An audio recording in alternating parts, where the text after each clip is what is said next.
इतनी कथा सुनकर सूत जी से शौनक ऋषि कहने लगे कि हे सूत जी, आप कृपा करके कार्तिक तथा तुलसी का महात्म्य कहिए। तब सूत जी कहने लगे कि हे ऋषियों, जो तुमने मुझसे पूछा है, यही प्रश्न एक समय नारद जी से राजा पृथु ने किया था, और जो कुछ उत्तर नारद जी ने दिया था वही मैं तुमसे कहता हूँ। राजा पृथु नारद जी से कहने लगे कि नारद जी, भगवान को तुलसी क्यों इतनी अधिक प्रिय है, आप इसका महात्म्य कहिए। तब नारद जी कहने लगे, एक समय देवराज इंद्र बहुत से देवता और अप्सराओं के साथ महादेव जी के दर्शन को गए। सो जब कैलाश में पहुंचे तब एक बड़े भारी आकार वाले भयंकर नेत्रों वाले पुरुष को देखकर इंद्र ने पूछा कि तुम कौन हो, शिव कहाँ है। जब कई बार पूछने पर भी उन्होंने कोई उत्तर नहीं दिया तो इंद्र ने क्रोध में आकर अपना वज्र उनके कंठ पर दे मारा, जिससे उनका कंठ नीला हो गया। परंतु इंद्र का वज्र भी भस्म हो गया।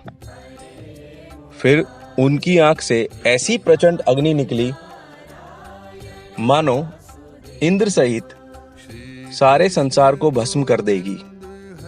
ऐसी स्थिति देखकर बृहस्पति जी हाथ जोड़कर और इंद्र को दंडाकार झुकाकर शिव की स्तुति करने लगे कि हे देवाधिदेव, हे असुरों का नाश करने वाले, यज्ञ का फल देने वाले त्रिनेत्री, आपको नमस्कार है। ब्राह्मणों के रक्षक, आपको नमस्कार है।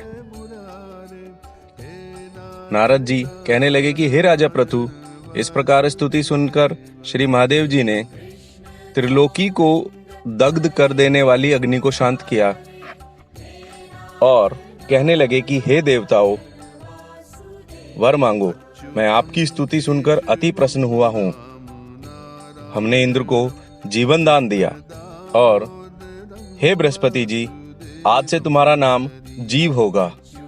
बृहस्पति जी कहने लगे कि यदि आप प्रसन्न हैं तो इंद्र की रक्षा कीजिए और संसार का दाह करने वाली अग्नि जो आपके नेत्र से उत्पन्न हुई है उसको शांत करिए। तब शिव कहने लगे कि नेत्र से निकली हुई अग्नि वापस कैसे जाए, अतः हम इसको दूर फेंकते हैं। ऐसा कहकर अग्नि को हाथ में लेकर समुद्र में फेंक दिया। वह गंगा के संगम यानी गंगा सागर में जाकर गिरी और बालक हो रोने लगी। उसके रोने से पृथ्वी कांपने लगी और सातों लोग बहरे हो गए। ऐसा आश्चर्य देखकर वहां पर आए ब्रह्मा, जो समुद्र को गोद में बालक को देखकर आश्चर्य से पूछने लगे, ये बालक किसका है। समुद्र ने बड़े आदर से बालक को उठाकर ब्रह्मा जी की गोद में दे दिया और कहने लगे, ये मेरा पुत्र गंगा से उत्पन्न हुआ है, आप इसकी जात कर्म कीजिए। फिर उस बालक ने ब्रह्मा जी की दाढ़ी पकड़कर जोर से मरोड़ी कि ब्रह्मा जी के नेत्रों से आंसू आने लगे। किसी प्रकार दाढ़ी छुड़ाकर ब्रह्मा जी ने कहा कि इस बालक ने हमारी आंख से जल निकाला है, अतः इस बालक का नाम जालंधर होगा। परंतु यह शिव के अतिरिक्त और किसी के हाथ से नहीं मरेगा, क्योंकि यह शिव के अंश से पैदा हुआ है। यह अभी युवा हो जाएगा। तब ब्रह्मा जी शुक्राचार्य को बुलाकर उसका राज्याभिषेक करके अंतर्ध्यान हो गए। तब समुद्र ने कालनेमी की कन्या वृंदा के साथ उसका विवाह कर दिया, जो कि पतिव्रताओं में सबसे प्रथम और अति सुंदर थी। परम सुंदरी वृंदा के साथ विवाह कर जालंधर अति प्रसन्नता से दिन बिताने लगा। जब जालंधर घर में आता तो वृंदा अपने हाथ से पंखा जलती और अपने पति को नारायण समझकर उसकी सेवा किया करती थी। इतना कहकर नारद जी बोले, हे राजा पृथु, देवताओं से डरकर जो सब दैत्य पाताल में भाग गए, वे जालंधर का अभय पाकर फिर पृथ्वी पर आकर घूमने लगे। उसी समय जालंधर ने कटे सिर राहु को देखा तो उसने शुक्राचार्य से इसका कारण पूछा। तब शुक्राचार्य ने समुद्र मंथन और देवताओं द्वारा रत्नों के हरण की कथा सुनाई। इस प्रकार इस पिता का मंथन और दैत्यों का नादर सुनकर जालंधर ने क्रोध में आके धस्मर नाम के दूत को बुलाकर सुधर्मा के पास भेजा। धस्मर असुर सभा में जाकर अभिमान पूर्वक इंद्र को नमस्कार किए बिना ये कहने लगा कि दैत्यपति जालंधर ने जो कहा है वह सब तुम सुनो। हमारे पिता समुद्र का मंथन करके तुमने जो रत्न लिए हैं उन रत्नों पर तुम्हारा कोई अधिकार नहीं है। अतः वे रत्न हमें वापस कर दो। भस्मासुर के ऐसे वचन सुनकर इंद्र कहने लगे कि समुद्र सदैव ही हमारे शत्रु दानवों की रक्षा करता है, अतः हमने उससे भयंकर रत्न ले लिए हैं, इसलिए उन पर दैत्यों का कोई अधिकार नहीं है। दूत ने ये सब समाचार जलंधर से कहा तो वह अत्यंत क्रोधित हुआ और देवताओं को जीतने का उपाय सोचने लगा।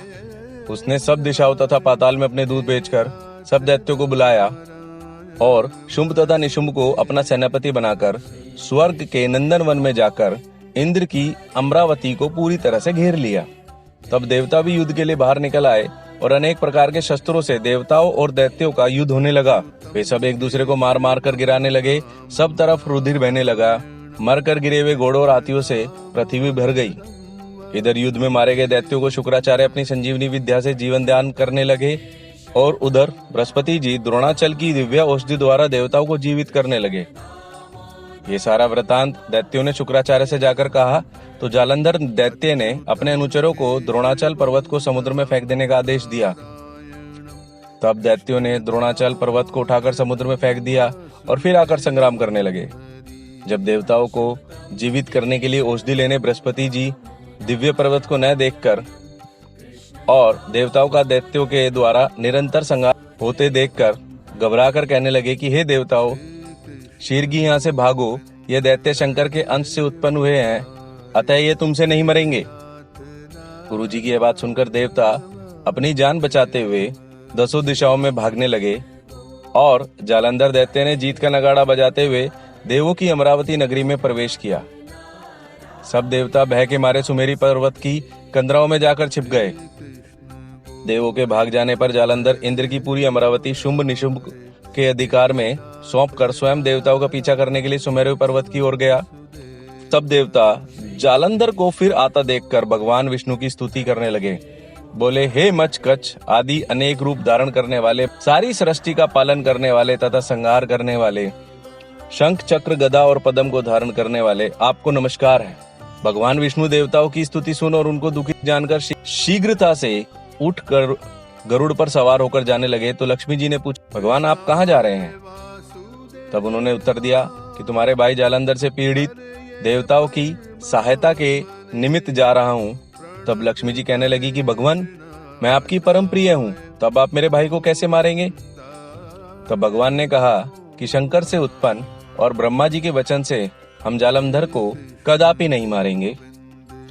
ऐसा कहकर शंख चक्र और खड्ग लेकर जालंधर के साथ युद्ध करने चल दिए। जिस समय भगवान युद्ध के लिए गए तो बहुत से दैत्य गरुड़ के पंखों के वेग से ही मारे गए। पवन से पीड़ित दैत्यों को देखकर जालंधर को अत्यंत क्रोध आया। वह भी विष्णु के सम्मुख युद्ध को आया। उस समय भगवान विष्णु और जालंधर दैत्यों का महाघोर युद्ध हुआ। आकाश मेघों की तरह बाणों से ढक गया। तब भगवान ने जालंधर की ध्वजा, छत्र, घोड़े और धनुष सब अपने बाणों से काट डाले। जालंधर ने भी गरुड़ के मस्तक पर गदा मारी, जिससे गरुड़ को मूर्छित कर दिया। भगवान ने उसकी गदा को अपनी तलवार से काट दिया। फिर दोनों का मल्लयुद्ध हुआ। जालंधर ने भगवान की छाती पर मुक्का मारा। उस समय भगवान और जालंधर के इस घोर युद्ध को देखकर सारा संसार भयभीत होकर कंपायमान हो गया। तब विष्णु ने कहा, हे दैत्यराज, तुम्हारा और हमारा युद्ध ठीक नहीं, क्योंकि तुम लक्ष्मी के भाई हो। तब जालंधर ने कहा, यदि आप प्रसन्न हैं तो मुझको यही वरदान दे कि लक्ष्मी जी तथा अपने गणों सहित आप मेरे घर में वास करो। एवत मस्तु कहकर भगवान लक्ष्मी जी सहित जालंधर नगर में चले गए। तब जालंधर देवताओं के स्थान पर सब दैत्यों को नियुक्त करके जालंधर नगर में निवास करने लगा। देव, गंधर्व, किन्नर, यक्ष आदि के पास जो भी रत्न थे वह सब अपने अधिकार में करके निशुंभ को शासन करने के लिए पाताल में भेज दिया। वहां उसने शेषादि नागों को वश में कर लिया। इस प्रकार जालंधर देव, गंधर्व, किन्नर, यक्ष और मनुष्य सबको अपनी प्रजा बनाकर पुत्र समान तथा धर्म नीति से उनका पालन करते हुए त्रिलोकी का राज्य भोगने लगा। नारद जी बोले, हे राजा प्रथु, एक समय भगवान के दर्शन करने तथा जालंधर की राज्य लक्ष्मी को देखने के लिए हम भी वहां गए। 7वां अध्याय यहीं समाप्त होता है। अगर आपको हमारी प्रस्तुति अच्छी लगी हो तो हमारे चैनल को सब्सक्राइब कीजिए। जय बद्री नारायण।